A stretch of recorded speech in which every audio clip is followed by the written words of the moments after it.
All right, we're here with Paul Woods. Paul, I guess why don't you I always like to ask my guests, give us your superhero origin story. How did you get from high school kid all the way to now writing a book and covering the Toronto Argonauts?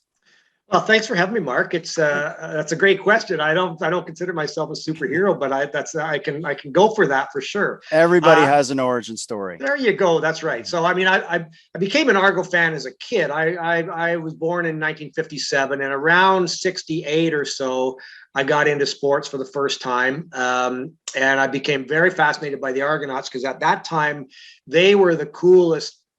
They were the coolest pro team, basically. They were the only pro team in any sport that had guys with long hair, band of renegades. I really loved their uniforms. I loved their colors, the double blue colors. And my dad was an Argo fan. So I became an Argo fan. And I followed them, reasonably closely over the next decade. But in about the end of 1976, for some reason, and I don't know exactly why, but for some reason, I've decided I'm going to become a serious, diehard, dedicated fan of this team. And I'm gonna, collect everything I can. I'm gonna make scrapbooks about the stories in the papers, and I'm gonna follow them religiously.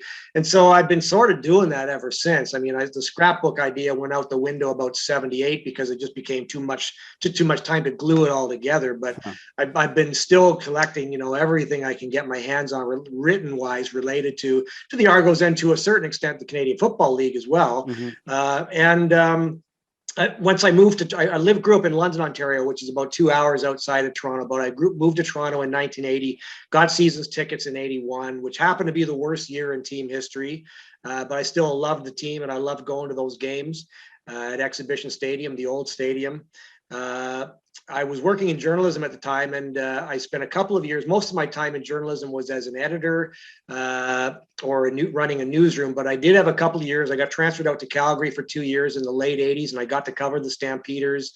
Got to cover some Grey Cups in Vancouver, including the game that I consider the greatest Grey Cup of all time, the 87 Grey Cup. The Argos lost on a last-minute field goal to Edmonton, but it was an unbelievable game when the lead changed hands 4 times in the fourth quarter. The biggest stars in the league all scored giant touchdowns that game. It was an amazing spectacle, and I got to be there, which incidentally coincided with almost the low point of the CFL. I mean, they've had a lot of low points over the years, but 87 was the year that the Montreal Alouettes folded, and a 9-team league, which had been a 9-team league for more than 30 years, became an 8-team league, and the league was kind of teetering. And in fact, I didn't hear this comment myself, but one of my colleagues at Canadian Press, who was also at the Grey Cup that year in 87, got onto an elevator after the game with the commissioner of the league, Doug Mitchell, who said, "Man, we really needed that game because the league was that close to sort of dying, basically." Wow. And so then I moved back to Toronto in 93. I actually kept my season's tickets for most of my time. I was out west for 7 years, and for most of that time, I kept the tickets. My dad used them. I was waiting for the move into Sky Dome, which happened in 89 while I was out west. And I moved back to Toronto in 93, and I had season's tickets pretty much every year since then. When I sort of retired from my first journalism career, I left Canadian Press in 2011 after 31 years, and I was still pretty young. I was still in my 50s, and thought, I got life left of me. What am I going to do? And I thought one day, I've always wanted to read a book about the 1983 Argonauts. That was the year that they broke a 31-year drought to win the Grey Cup after 31 mostly miserable, terrible seasons. And they finally, after 3 decades, broke through and won the Grey Cup. And I thought, I've always wanted to read a book about that. No one's going to write it, so I'll do it. So I did. I spent the next a year roughly, interviewing guys from the team and guys from around the league and so on, and put together a book about that 83 team. It actually covers 81 to 83. So it's like going from the worst year in history in 81 to finally ending the drought in 83. And there were some, amazing players back then. Conrad Holloway, who was a huge star at Tennessee, was the quarterback, and Terry Greer, who just got into the Canadian Football Hall of Fame this past year, set a record by going over 2,000 yards receiving in 83. And there were just lots of great stories. So I did the book, and And then I always had it in the back of my mind, I'd love to do a book about the 91 to 94 Argos, which was 91 was what I call the most magical, electrifying year in the history of the team.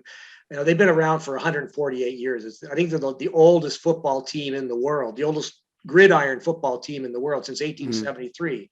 And so that's 148 years. And I don't think there's ever been a season as crazy and as wild as 91. They were bought by Wayne Gretzky, John Candy, and Bruce McNall. Those guys outbid the NFL for Rocket Ismail from Notre Dame. He was going to be the #1 draft pick, and they spent an outlandish amount of money to bring him up to Canada. It was the last time the Argonauts were basically on the sporting map in Toronto. And so I've now written that book, and it's coming out in a few months. It's called Year of the Rocket, and it actually talks about it, not only 91, but also 92, 93, and then when the team was sold in 94. But the primary focus is that 91, that crazy 91 season. The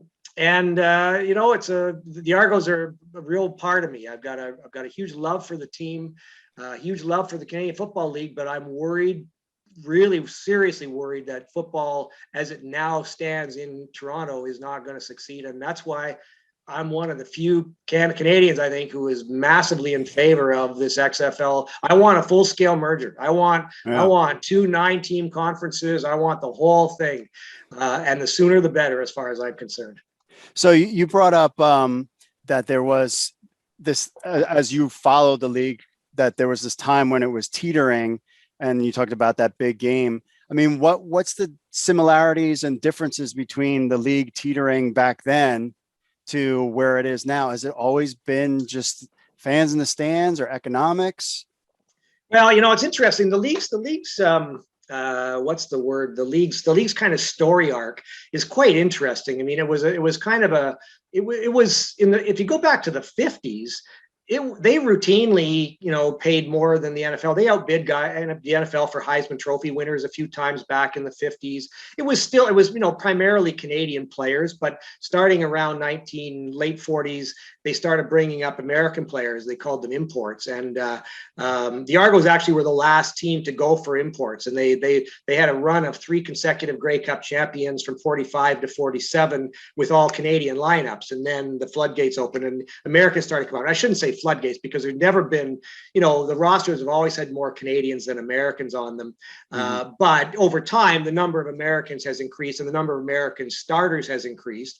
But the leagues, the CFL and the NFL kind of coexisted and were at a relatively similar kind of pay scale and stuff through the 50s and 60s. In the 1970s, in the early 70s, around the time I became a huge fan in late 60s and then into the early 70s, the Argos were run by a guy named Leo Cahill, who was probably the most charismatic figure that Canadian football's ever seen. He was the coach of the Argonauts and really the mastermind of. He was the guy that allowed these guys to have long hair and to be renegades and do all kinds of crazy stuff. And I mean, they outbid the NFL for big draft choices. Tim Anderson, I think, was a first-round draft choice of San Francisco. The Argos signed him. Jim Corrigal, who was a Canadian kid out of Kent State, was a second-round pick by St. Louis. The Argos brought him in. They brought in Jim Stillwagon, who had won the Outland Trophy as the U.S. college top lineman. They brought in Joe Theismann. I mean, Joe Theismann came out of Notre Dame, and he got drafted in the 4th round by Miami. They wanted to turn him into a punt returner, and he came to Toronto and played quarterback for 3 seasons. And then we all know he went back to the NFL. He led the Redskins to the Super Bowl, and he's been a face on TV ever since, right? Yes. And then it's interesting that there was the league really grew in the 70s. I mean, the Argos stadium expanded from 33,000 seats. They sold it out in Leo Cahill's era. They sold out 33,000 seats. They were by far the healthiest, wealthiest franchise in the Canadian Football League during that period. And they were actually subsidizing the poorer teams. There was a gate equalization thing where the visiting team would get a chunk of the proceeds from the game, and 33,000 people coming into Exhibition Stadium sent the Saskatchewan Roughriders home with a nice check after their visit every year or whatever. And then baseball came to Toronto. The stadium got expanded to 54,000 seats for football. Montreal got the Olympics in 1976 and built Olympic Stadium, which was basically a 70,000 seat stadium. And so you go back to 1977, there was a game, Toronto at Montreal, 69,000 fans in Olympic Stadium, the biggest crowd in Canadian Football League history.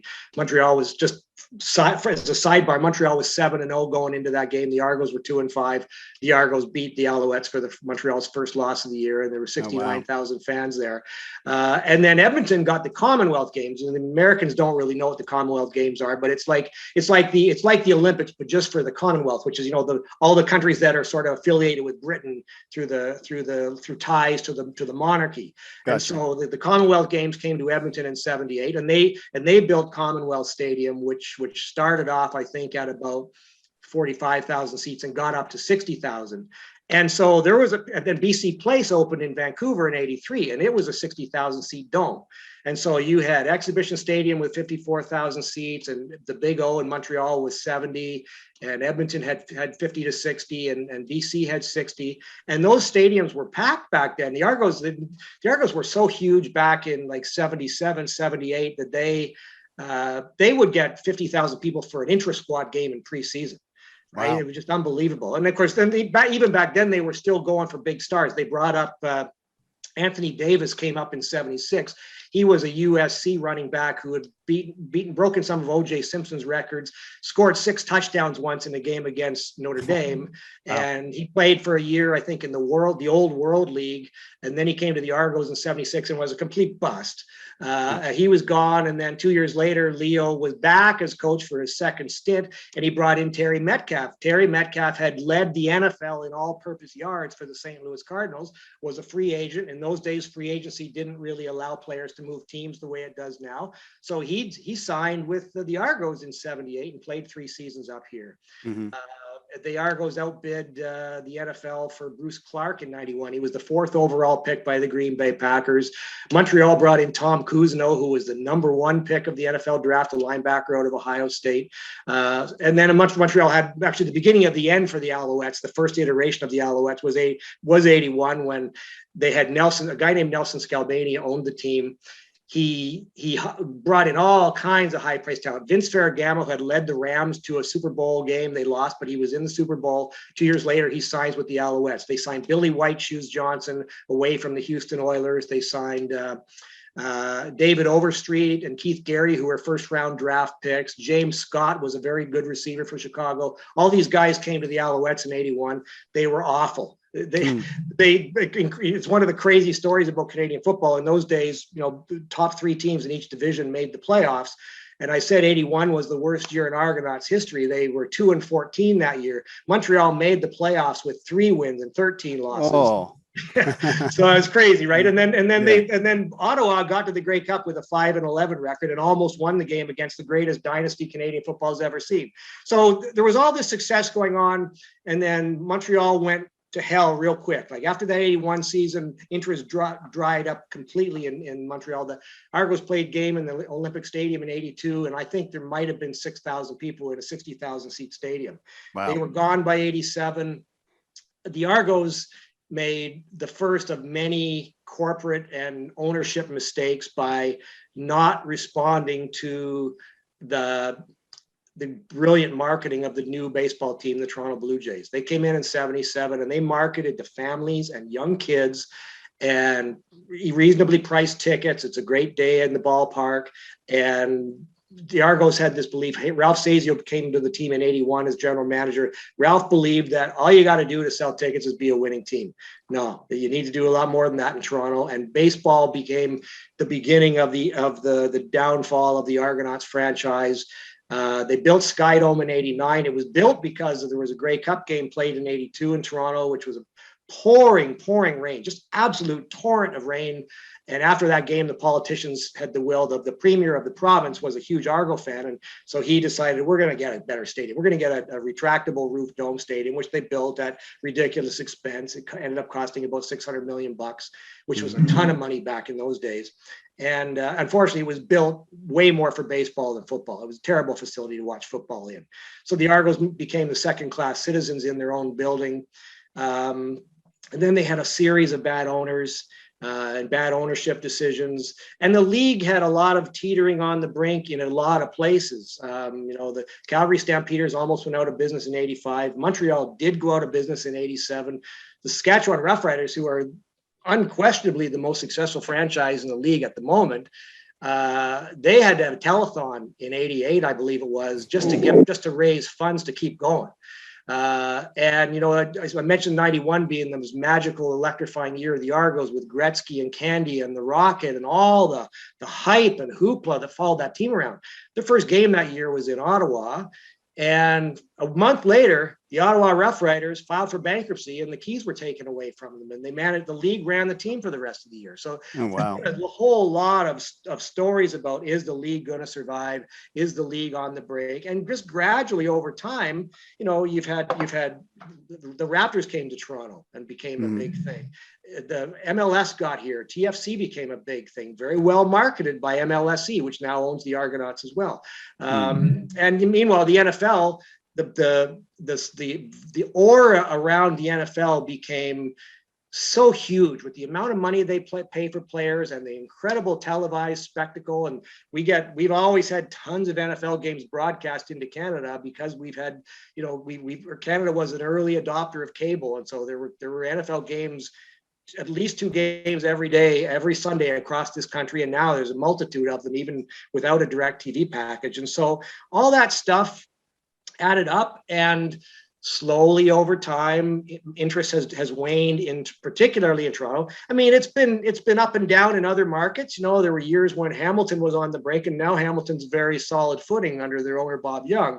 Ottawa left in 96, came back. The new team failed, left. Now it's firmly entrenched in that market. So there's lots of pockets where the CFL is very successful.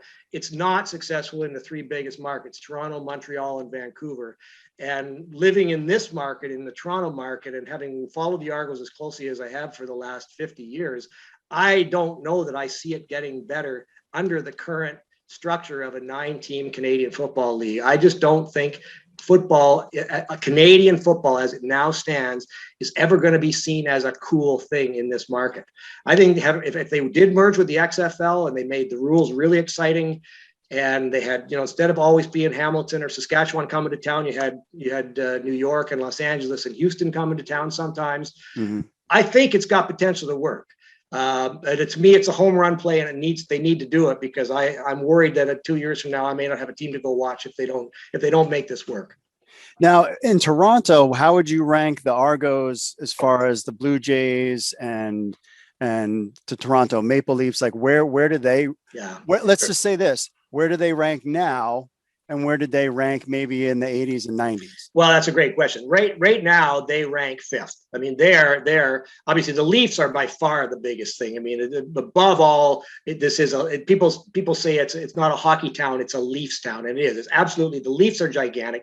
The Raptors are now gigantic, and I think that is firmly entrenched. They're not going to make the playoffs this year, and their championship may not be repeated for a long time. But the Raptors they've marketed themselves so effectively, and they're also part of the second or third biggest sports league in the world, behind the NFL and maybe the Premier League in England. But so it's a big deal. So hockey and basketball are way up in Toronto. The Blue Jays have had their ups and downs. They've had years where they struggled at the gate. I at times in the past 20 years, I thought the Blue Jays might go out of business, that they might be gone. Really? Now I think they're probably here to stay, although their stadium is terrible even for baseball. They got to get out of that big dome. But they're 3rd. TFC is 4th. TFC, and this is one of the odd things, though, Mark, is that TFC draws the TV ratings are a fraction of what the Argos get, but TFC gets 24 to 27,000 fans in their building, and they're having a rollicking good time, and those 24 to 27,000 fans see their thing as a cool thing. So the Argos are not seen as cool. They're certainly, the audience is aging. They're trying to do what they can to bring in younger people, but it's a lot of guys like me with no hair and been around for a long time. I don't have any hair either. There you go. And to ask what they were, I mean, there was a time back in, I would say, in between 1970 and 1977, The Argos and the Leafs were basically on the same level. I mean, the Argos would be on the front page of the sports section, even if the Leafs did something big. So they're now fifth, and a pretty far fifth. And honestly, they're probably below the NFL in Toronto in terms of consciousness. The sports fan in the NFL in Toronto, more of them follow the NFL than follow the Argos. I don't think there's any doubt about that. So if something were to, because there's been a lot of talk about, especially the Toronto market and MLSE, and we'll get into that in a second. But if somehow the Argos were not, I mean, Toronto is the biggest market. Yep. And so if they were pulled the plug and we're out of the CFL, would that just that would be the end? I mean, are they like the glue that keeps things together, or could they survive without Toronto? What I have said a number of times online is that if the Argos were to leave the CFL, I believe you would soon be down to a 4 to 6 team league with a salary cap of about maybe $1 million, not the 5.5 that it is now. The Toronto is the biggest market, and it's also the place where all the advertisers and sponsors are most focused. And it's the city of Toronto, or the greater Toronto area, has something like 12 million people. It's got a third of Canada. So you lose that, and I think the TSN TV contract would be worth way less money than it currently provides to the league. And advertisers and sponsors would gradually think, well, do we really need to focus on something that's a big deal in Winnipeg, Regina, Calgary, and Edmonton, maybe Hamilton, maybe Ottawa, although I don't see them long-term surviving without the Argos, and Montreal, Vancouver, Toronto. I mean, if Toronto goes, I think Montreal and Vancouver are not long afterward, because they're also struggling in those markets. So yeah, I think the league needs a healthy Toronto franchise. And I think what's happening here is that the MLSE, the owners of the Argonauts, have come to the conclusion that we can't make this thing a success as they define success. And I don't think it's only about profit. It's clearly about profit to some extent, but it's also about enterprise value. I mean, you think of, whatever was paid for the franchise value of the Raptors in 1995, it has skyrocketed now. The Raptors are probably worth 1.5 billion. The Leafs are probably worth 1.5 billion. TFC, even though some people think MLS is just a Ponzi scheme designed to keep bringing in new franchises, TFC theoretically has a value of 100 million or more in terms of resale value. The Argonauts couldn't be sold right now for $5 million, I don't think. And so if MLSE wants to build that up, they got to find a way to do that. And I think that they actually see a merger with the XFL as being potentially able to do that. There may be that TFC's end game is, or Larry Tannenbaum's end game. He's our sort of the controlling partner in MLSE, and he may in fact be more interested in getting an NFL franchise than anything else. But I think that they believe that keeping football alive until that happens is important. Both I mean certainly from a political standpoint, if nothing else. But they've got to figure out how to make it work. And there are a lot of times you'll read comments from fans on fan forums up here saying, screw MLSE, screw the Argos, let's move on without them. We don't need Toronto. Well, I'm sorry, yes, you do. If you want to get a Bo Levi Mitchell or a Mike Riley and pay them $500,000 to play quarterback, you're going to need a Toronto franchise in the league, or you're going to have a whole lot less money coming into the coffers. So because it's I mean, we're kind of new at this. We've only been, it's basically been a month, and when the XFL folded, for COVID, not for anything. I mean, it was a success. Yeah. And there's no question about it. I was looking. Some markets more than others, but yeah, there were definitely some places where it was hot, and I think it would have survived. Absolutely. Yeah. And then, I was looking in the CFL and I was like, it's hard to get a games out here. And then now that with this merger thing, there's talk and there's excitement. But at the same time, now you have this NFL piece that has kind of creeped in the Toronto picture and you even mentioned it too. And it's been talked about that, there could be angling, especially because Roger Goodell had mentioned Canada being an important market. Yeah. And that could be more than just, hey, let's have a game there like we do in Mexico and London. Yeah. I mean, are you hearing stuff about like potential Toronto NFL franchise happening? Well, we've been hearing that since 1975. There is a few people, including a longtime politician who's been in private business for a few decades. Paul Godfrey's been trying to get an NFL franchise ever since he managed to get a baseball franchise into Toronto. The talk comes up a lot. I mean, and there's a lot of people who believe that if you put an NFL franchise in Toronto, it would be very successful, despite the fact that when the Bills played their 7 games in 5 seasons, whatever it was a big disaster. It didn't work very well at all, but there's a lot of reasons why that happened.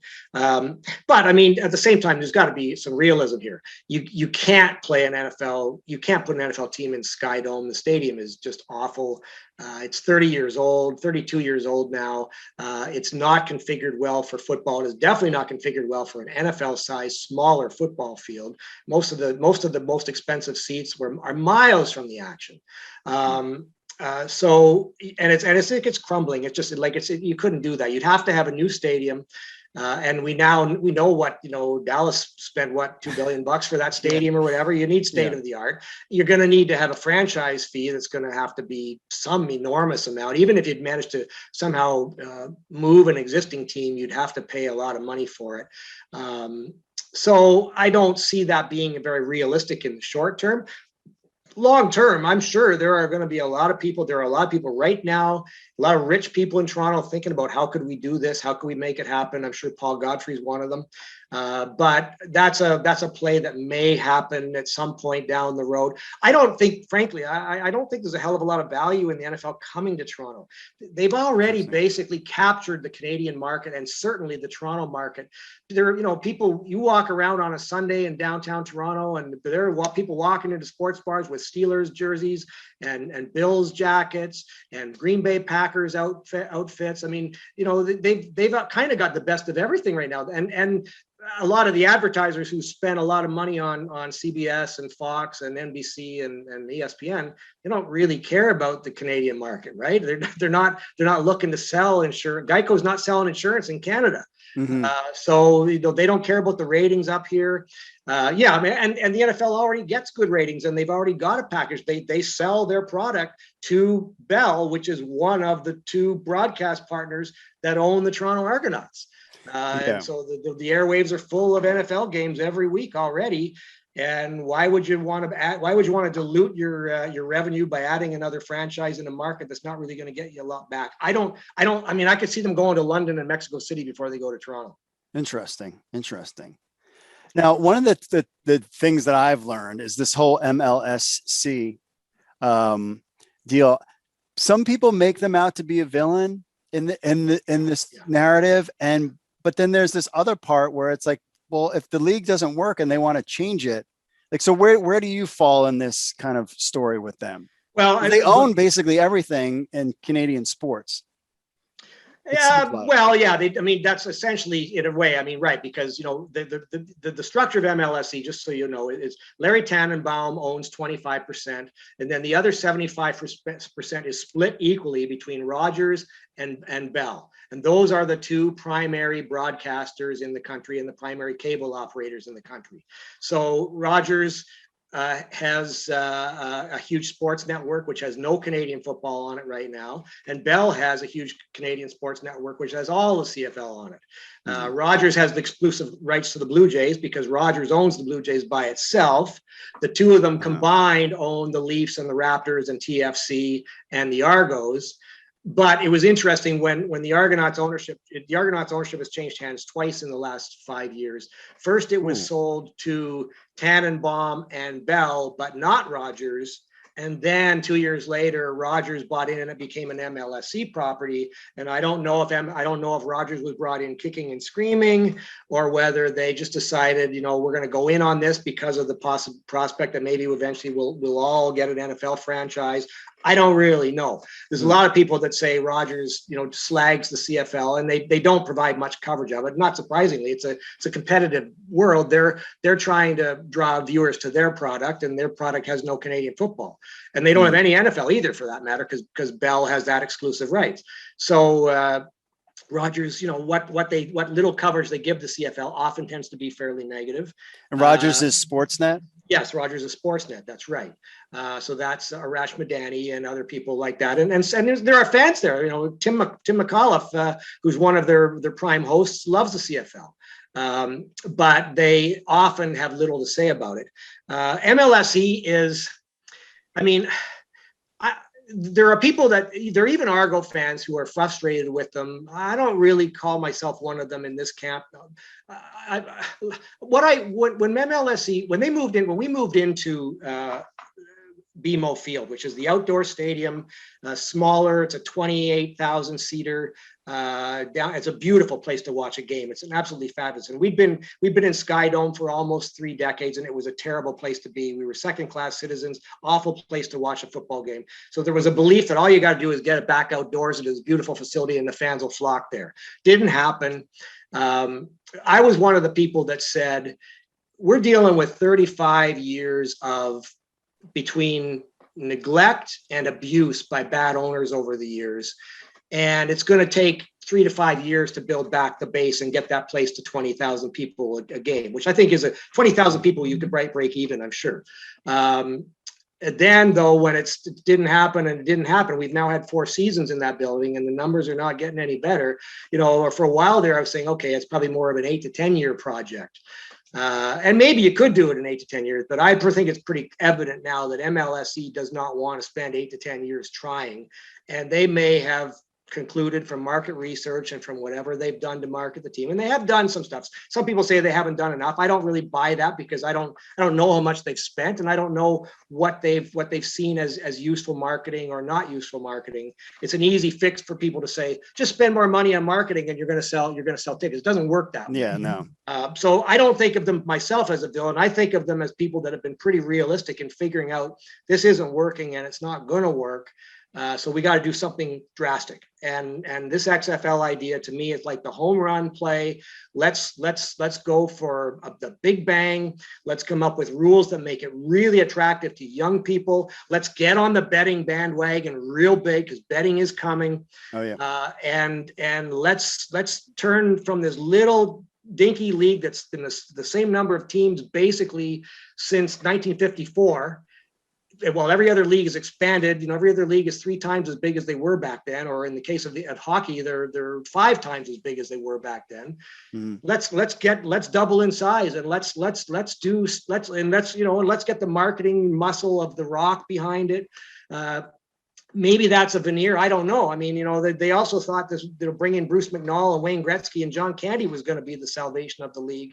And it didn't save the league, and it didn't even really save the Argos. After that magical year, attendance went down the following year, and turned out McNall had no money, and it was all built on fraud, and the rest is history. But 5 years after they brought in the Rocket, they had the greatest player in Canadian Football League history. Doug Flutie was playing for the Argos, and they were an unbelievable team. Went 17-3 2 years in a row, won back-to-back championships, and they couldn't put more than 17 or 18,000 people into Sky Dome. So it shows you that it's been a long slog trying to build back interest.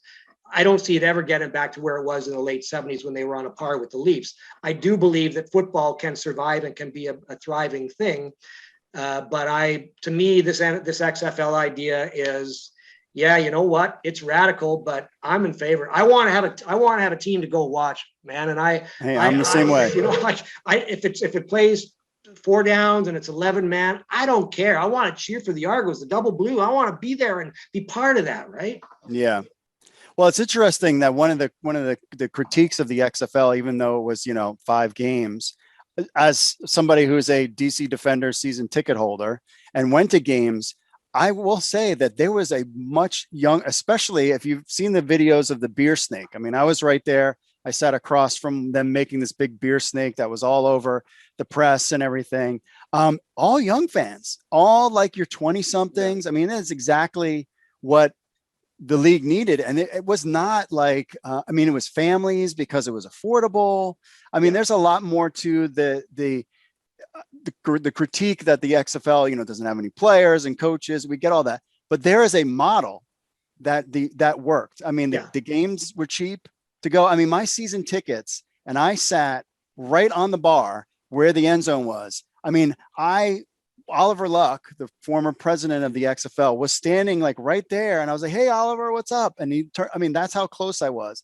I think I spent $200 American for like 5 games. I mean, it was nothing, and it worked.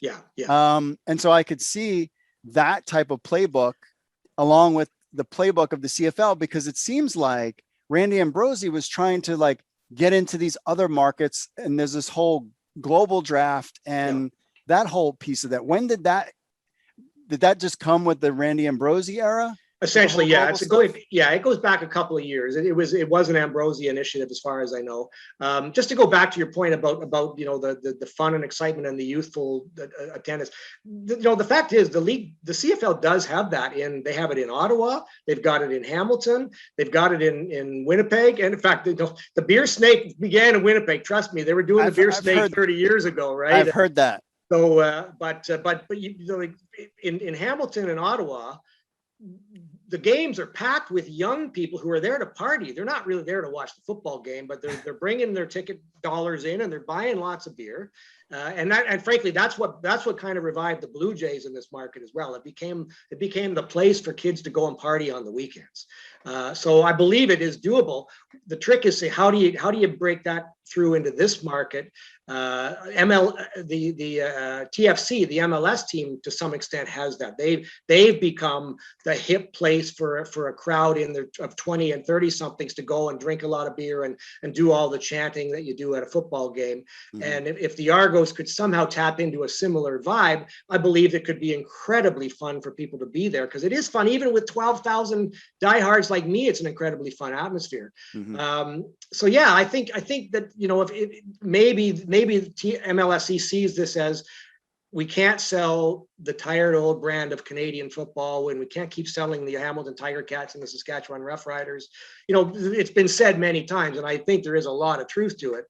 When the Blue Jays arrived, and suddenly coming to town on the marquee was the New York Yankees and the Boston Red Sox, it made the Saskatchewan Roughriders look like, what? Like, why do we want to go see Saskatchewan Roughriders? I want to see the Yankees. I want to see the Red Sox. I want to see the Angels, right? And Oakland and all that.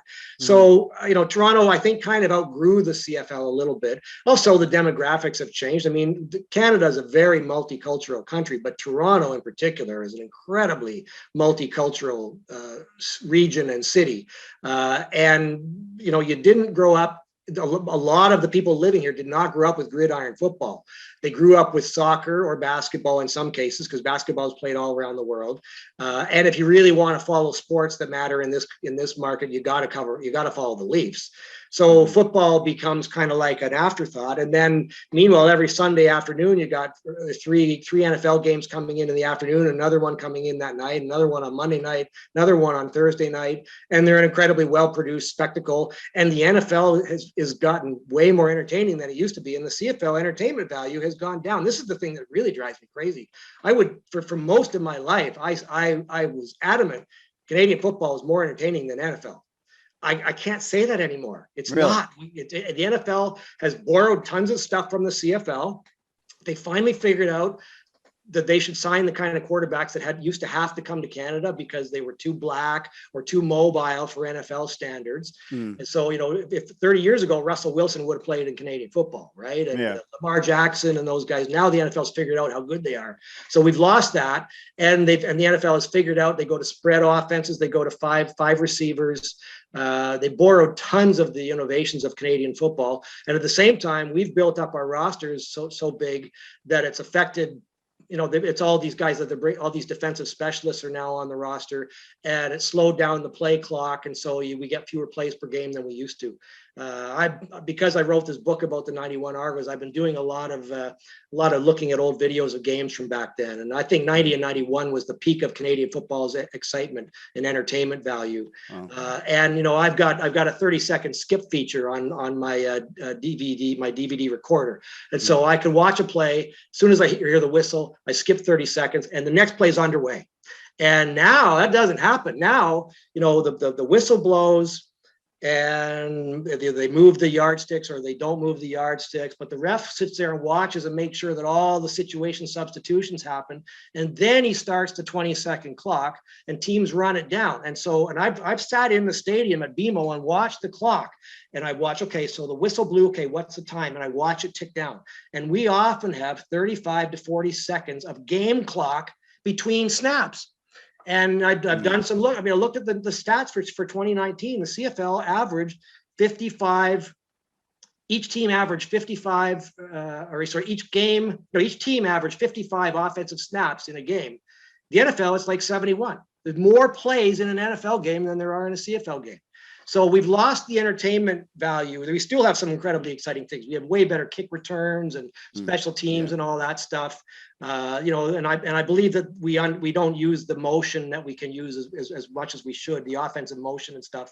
But there's lots of value, and you can, if you do merge the leagues and you be smart about the CFL rules that you keep, you can make it incredibly exciting. But the first thing they've got to do is they've got to say 30-second clock, no reason to, like, as soon as the ball is as soon as that whistle blows, 30 seconds starts. Now you can't make your substitutions in that time, too bad, and maybe even 25 seconds. Let's be radical about this, right? Yeah, well, I mean, the XFL spent a good portion. I mean, basically, it was Oliver Luck was the first person hired, and then I believe it was Sam Schwartzstein was two or three after that, and they basically focused a whole year on the rules. They took their rules to the spring league. They tested them out there. They tried Canadian football. Some of those, I remember them specifically thinking they were going to do the halo punt rule, but the American players they just weren't getting it. So they had to scrap it, but definitely they spent a whole year. So having those rule books is just another addition to the CFL. Now, let me close out with this, because I had on the guys from 3 Down Nation, and I'll ask you, I give you the keys to the kingdom of the XFL CFL merger or non-merger, wherever you want to go with it. How would you do that? How would you put the league together? I mean, there's weather as a factor. What would you do about the rules? How would you do it? Here's what I would do, Mark. I would, first of all, I would play something this year. You got to play. Canadian football's got to play this year. Somehow they got to get at least a partial season. And it's right now it's looking challenging because the COVID numbers are moving they're not moving in the right direction up here, and our vaccinations are going slowly. So I don't think we're going to get an 18-game season, but get something and get a 12 or a 14 or whatever you can get, but announce that this is the last season of traditional CFL as we've known it in the past. Make the Grey Cup in Hamilton this November, the Grey Cup to end all Grey Cups. It'd just be an amazing spectacle. Like this is our last chance with before we graduate or whatever you want to call it. You have to market it the proper way, right? So you do that. Then in 2022, you start you run. The scenario that I have in mind is you find one more. First of all, you got to get the existing 8. Well, I shouldn't say existing because I don't know how many of them actually will come back. But hopefully, you've got 9 XFL teams in most of the markets that you were in before. Certainly in New York and LA and the big markets. Now, let's say you've got 9. You've got 9 in the CFL. You have a Northern Conference. You have a Southern Conference. They play at the same time. You play from April to August. A 16-game season played over 17 weeks with one bye week.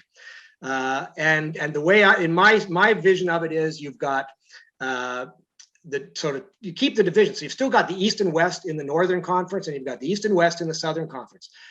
The teams like the Argos would play 2 games against the other 3 teams in the existing Eastern Conference, against Hamilton, Montreal, and Ottawa. So there's 6 games. They'd play 1 game each against the 5 teams in Western Canada. So now you're up to 11. And then you got 5 more games to play. So you play 1 game each against whatever division in the South has 5 teams. Mm-hmm. And then the same thing happens in reverse. So the Western teams play 8 games in their own division. They play 4 against the East, and they play another 4 against the 4-team division in the Southern Conference. I don't know if the playoffs is 1 versus 2, and then in each division, and then the 2 of them meet. But whatever, or whether you have a wild card or a third week or something, but whatever you do, you have a Grey Cup game for the Canadian Conference Championship in a neutral site like it is now. It's announced in advance, so everybody in Canada can converge in Regina or Hamilton or Ottawa or wherever for the Grey Cup. The Canadian Championship is held, the Grey Cup is held, and then the following week, which is no later than Labor Day, the XFL CFL Combined League Championship, and the World Bowl, whatever we call it, the $1 million game, if you want to go back to 2001. Yeah. So, and then the same thing's happening down south. So the Argos would play most of their games against the teams they're currently playing against, but they get 5 games a year against Los Angeles, Oakland, whoever's in the Western Conference or whatever the conference structure is. And you go back and forth. One year, Toronto comes to LA, and next year LA comes to Toronto, whatever. So from a standpoint of keeping TSN, the broadcaster up here, happy, they're still going to get, you give them like all the games involving interlocking games between East and West in Canada.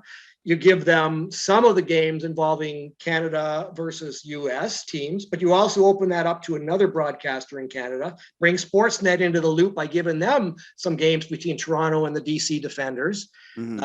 And also let Sportsnet and TSN have some games between, the Defenders and the Renegades, or, some other XFL games, like Southern Division games. That's what I would do. I would have April to August. You play your playoffs, have the big celebration Labor Day just in time for the NFL to start. You don't go head to head. Most people up here think that's nuts, but that's why I do it. That's where I like that idea, and I'm telling you, and one thing that people forget is that now then the CFL money, they get to dip their toe in the American television money, and that's really where I've not heard.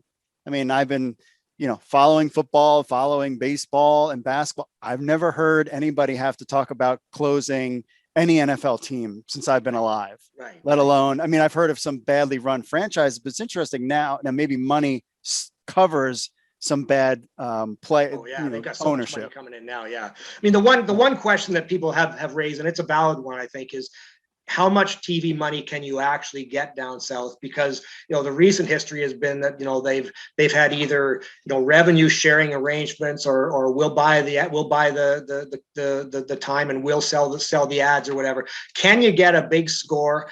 I'd like to think you could, particularly if The Rock really becomes intimately involved, I should say Dwayne Johnson becomes intimately involved in promoting the thing. And if the rules are innovative and exciting and the thing is marketed properly, maybe you can get a pretty good contracting, for year 1 and year 2. And you really got to hope this betting thing becomes huge and that you're the vanguard of that you guys are leading the way and sort of encouraging people to bet and stuff. So we'll see. I don't know if it can happen, but yeah, I think there's no doubt in MLSE's mind. Well, I shouldn't say there's no doubt, but in my opinion, in MLSE's mind, that's what they see. They see a potential score here where they could A, sell more tickets, B, bring in more revenue from TV and other ancillary sources, and C, potentially grow the value of the enterprise. And they don't see the Argonauts value growing in the Canadian Football League. And I don't disagree with them. I hate to say it. I love the Argos and I've been a fan basically all my life, but I wouldn't be in favor of this the way I am if I didn't think it was necessary, because I do. Gotcha. Cool. All right. Well, thanks, Paul. Tell everybody about your book, where they can get it, and all the history behind it. And yeah, absolutely. Well, so the book is it's called Year of the Rocket.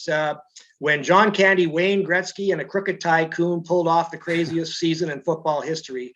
It's primarily about that year, 1991, when Rocket Ismail signed with the Argos and Gretzky and Candy arrived and so on. But it gets into, you know, a bit of the stuff that led up to 91 and some of the stuff after it. Some amazing and really crazy things happened over that period of time. The book will be out.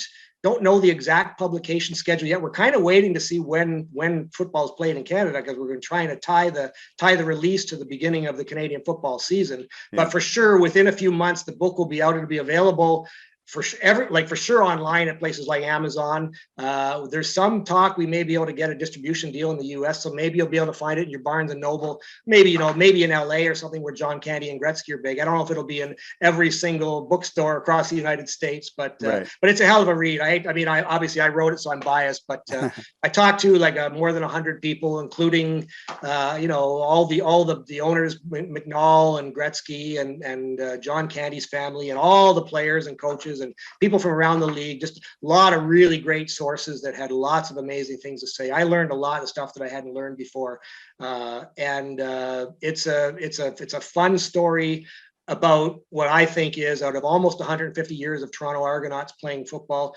that's the one year that'll live forever. And so my book, I think, captures that, and that was why I did it. Excellent, cool. Thanks for inviting me, Mark. I appreciate it. Well, thanks for being on the show. Glad to do it anytime.